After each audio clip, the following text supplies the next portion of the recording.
खासदार हेमंत गोडसे यांना उमेदवारी मिळेल की नाही मिळणार याबाबत अजून निश्चित नसतानाच यासोबत त्यांनी ठाणे आणि मुंबईमध्ये मागील 4 दिवसांपासून मांडलेला ठिय्या तसंच केलेले शक्तीप्रदर्शन यानंतरही हेमंत गोडसे यांची उमेदवारी अद्याप जाहीर झालेली नाही।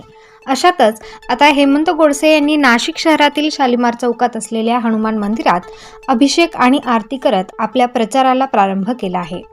यावेळी इच्छुक उमेदवार असं लिहिलेलं पत्र हे हनुमानाच्या चरणी अर्पण करत हेमंत गोडसे यांनी आपल्या प्रचाराला सुरुवात केली आहे। या प्रसंगी ढोल ताशांच्या गजरात रंगांची उधळण करत हेमंत गोडसे तुम आगे बढ़ो हम तुम्हारे साथ है अशा घोषणा यावेळी देण्यात आल्यात। या प्रसंगी अजय बोरस्ते, प्रवीण तितमे, आर.डी. धोंगडे, योगेश मस्के, योगेश बेलदार, लकी ढोकणे, रुपेश पालकर, शिवम पाटील, अनिल ढिकले आदींसह कार्यकर्ते उपस्थित होते।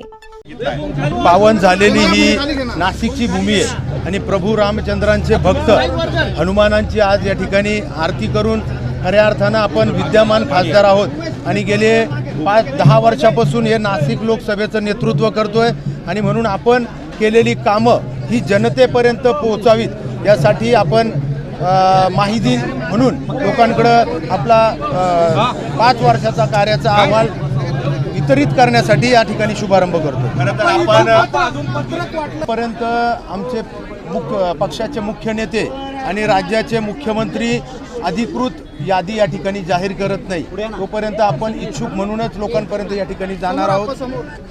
मुंबईमध्ये 2 वेळेस शक्ती प्रदर्शन तुम्ही सुरू केलेलं आहे।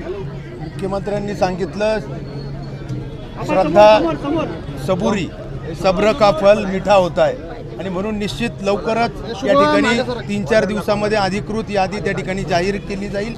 तोपर्यंत तुमचा प्रचार आपण सुरू ठेवावा आणि म्हणून आपण केलेली कामं ही जनतेपर्यंत पोहोचवण्याचं काम या ठिकाणी सुरुवात करतो। त्याचा शुभारंभ आज या ठिकाणी मुंबईमध्ये निश्चित विश्वास आहे का जेही विद्यमान खासदार होते अशा कुठल्याही खासदाराला लवकर साहेब वाऱ्यावर सोडणार नाही आणि आम्हाला विश्वास आहे का ही जागाच अधिकृत शिवसेनेची आणि म्हणून ही आमचे मुख्य नेते व राज्याचे मुख्यमंत्री ही शिवसेनेसाठी ते सोडून घेतील।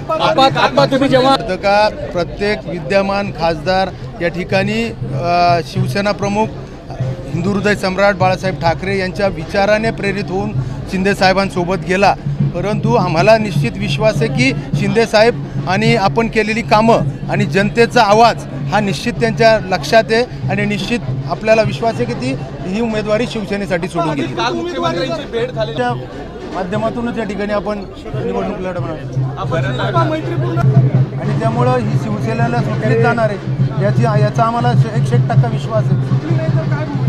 सुटली नाही तर त्याचा विषय नंतरचा आम्हाला विश्वास आहे ना की 100% ही जागा सुटणार आहे। ज्या पद्धतीने आपल्याला विश्वास झाल्यानंतर बघू ना, परंतु आम्ही केलेली कामं ही तर जनतेपर्यंत पोहोचवणं हे आमचं काम आहे। उमेदवारी नाही मिळाली तर पुढचं 100% आम्हाला मिळणार आहे याची आम्हाला खात्री आहे। प्रतिनिधी मोहसिन पठाण, स्टार न्यूज, नाशिक।